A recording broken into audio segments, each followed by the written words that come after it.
ট্রেনে উঠেই হাঁপাচ্ছে দেখলাম। জিজ্ঞেস করলাম, কি ব্যাপার রজতদা, দৌড়ালে নাকি? রজতদা তখন ব্যাগটা কাঁধ থেকে নামিয়ে বাংকারের উপর তুলে দিয়ে আমার পাশে বসে বলল, আর বলো না, আজ ট্রেন এক্কেবারে টাইমে চলে এসেছে। বাড়ি থেকে বেরোতেই লেট হয়ে গেল, তাই দৌড়ে এসে ট্রেন ধরতে হলো। ওপাশ থেকে অয়নদা বলে উঠল, রজতদা, আজ এত সেজেগুজে কিছু ব্যাপার ট্যাপার আছে নাকি? নতুন পাঞ্জাবি, নতুন প্যান্ট, আর তোমার বৌদির ইচ্ছেতেই পরতে হলো আজ। বলল, নতুন জামা প্যান্ট পরে আজ অফিসে যাও। এই জামা প্যান্টটা কাল কিনে নিয়ে এসেছে, ওর পছন্দে। কথাগুলো বলছে আর মুখে এক গাল হাসি। ভালো লাগছিল কথাটা শুনে। রজতদা রেলে চাকরি করে, খড়গপুরে পোস্টিং। আমাদের নিত্যদিনের ট্রেন সফরে রজতদা আমাদের সঙ্গী। পরিচয় হয়েছিল ট্রেনেই, বছর দুই একক আগে। তারপর থেকে বন্ধুর মতো মিশি, হাসি খুশি আমুদে মানুষ। যাই হোক, রজতদার কথা শেষ হতে না হতেই অয়নদা আবার চিমটি কাটা কথাটি বলে উঠল। বলল, বৌদি তো তোমার মন রাখার জন্য এসব তো করে দেবেই, সবাই তো আসল সত্যিটা জানে না। সকাল সকাল এত কাজ করে আসতে হয় রজতদাকে। আনাজ কেটে দেওয়া, মাছটা ধুয়ে দেওয়া, আটা মেখে দেওয়া, কত কাজ রজতদার।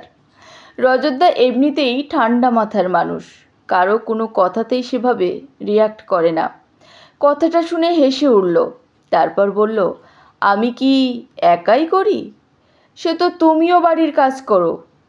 আনন্দ টোন কেটেই বলল, আমার কথা বাদ দাও, আমার বউ তো ওয়ার্কিং লেডি, তাকে তো হেল্প করতেই হবে। কিন্তু বৌদি, বৌদি তো হাউস ওয়াইফ, তারপরেও তুমি ওকে হেল্প করো। হেল্প যখন করতেই হবে, চাকরি করা মেয়েকেই বিয়ে করা ভালো, কি বলো? সবাই অয়নদার এমন কথা শুনে রাগ হচ্ছিল। ভাবলাম দুটো কথা বলি। দেখলাম হাসি মুখে রজতদা উত্তর দিল। রজতদা বলল, বুঝলে, তোমার সাথে আমার একটু তফাৎ আছে। তুমি আসলে হেল্প করো, আমি কিন্তু হেল্প করি না। আমি নিজের কাজ মনে করেই নিজের কাজটা করি।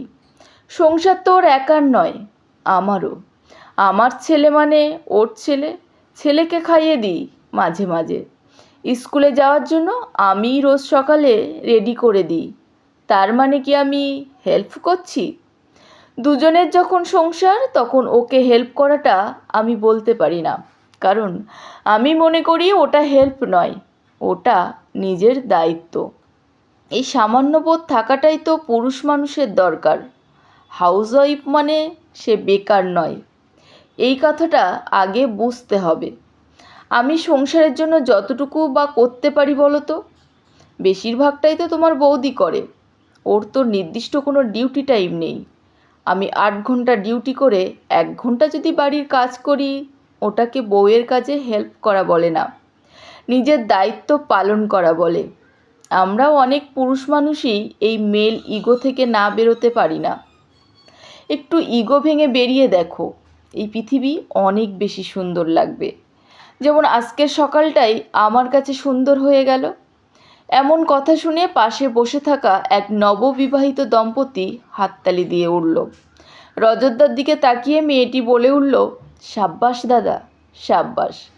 আমরাও এই থিওরিতে বিশ্বাসী। 5 মাস বিয়ে হয়েছে আমাদের, কেউ কাউকে হেল্প নয়, বরং নিজেরা নিজেদের দায়িত্ব নিয়ে কাজ করি। এভাবেই পাশে থাকতে হয়।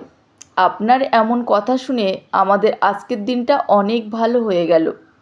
আপনাকে অনেক শুভেচ্ছা দাদা।